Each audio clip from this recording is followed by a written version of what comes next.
আজকে সকালটা শুরু হলো দারুণ ব্রেকফাস্টের সাথে কচুরি, ছোলার ডাল আর জিলাপি।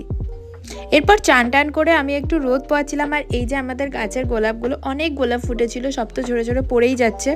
এরপর আজকে দুপুরের লাঞ্চে হয়েছে চিকেন, আর তার সাথে তো শাক, বেগুন ভাজা, চাটনি, অনেক কিছুই ছিল। কবজি ডুবিয়ে খাওয়ার পর সন্ধ্যাবেলায় আমি, মা আর বুনু চলে গেলাম খাদ্য মেলাতে।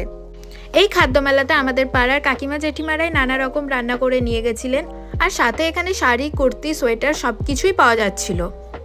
আমরা তো প্রথমে এখানে ট্রাই করলাম ঘুগনিটা খেতে বেশ ভালো ছিল। আর এই যে তারা, ওকে তো ঘুম থেকে উঠিয়ে নিয়ে যাওয়া হয়েছিল, তাই মুখে একটু হাসি ছিল না। এরপর খেলাম আমরা ফিশ বলগুলোও খেতে বেশ ভালো ছিল। এখানে ফিশ বলের সাথে কিন্তু আরও অনেক আইটেমই ছিল, যেমন পনির সেটে আরও চিকেনেরও কিছু আইটেম ছিল, যেগুলোর নাম তো আমি এখন ভুলেই গেছি। এখানে মা আর দিদা বেশ আনন্দ করে খাচ্ছিল। আর লাস্টে খেলাম ফুচকা। তো এইভাবেই কাটলো আমাদের আজকের দিনটা। টাটা।